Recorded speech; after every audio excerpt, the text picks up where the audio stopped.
It's really important for me for my teaching to be relevant. I use a lot of metaphors. One of the metaphors I use is Star Wars, and I talk about the idea of Star Wars being a 3-chapter film, and then the same thing happened basically with civil rights. We have this kind of like 100-year period of a lie where we said that we have the due process clause, we have the equal protection clause, but they weren't actually enforced. And so I use Star Wars to explain it to students. I start with a class and I'm like, who's seen Star Wars? And about half the hands go up. So I have the nerds kind of explain Star Wars to everybody else. So I say, okay, perfect. Don't think about Star Wars, think about the Civil War.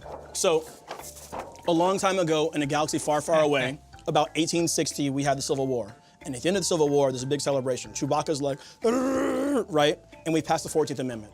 And the 14th Amendment is supposed to make black citizens, supposed to create due process, equal protection. It should have been the end of the conflict, but it wasn't. Okay, so 1896 happens, and there's a lawsuit, and the good guys think they're gonna win, but they lose. And that's Plessy versus Ferguson. Plessy versus Ferguson is the empire striking back. And I explain how like the empire is like the force of systemic racism, white supremacy, the Jim Crow South. The empire strikes back happens in 1896, and civil rights in the South takes a huge step backwards.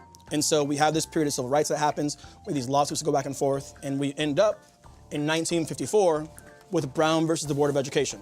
Brown versus the Board of Education happens in 1954. It's like the ultimate victory of the good guys. And we should have fully integrated schools. And we talk about the civil rights movement being this period from 54 to 68, in which the Voting Rights Act is passed, Civil Rights Act is passed. So these are the kind of metaphor I use with my kids. This is one of my favorite ones. I'm a nerd, I want them to be nerds. This is the ultimate nerdery. So I'm taking government and nerdery and making like an awesome like teaching sandwich for the kids.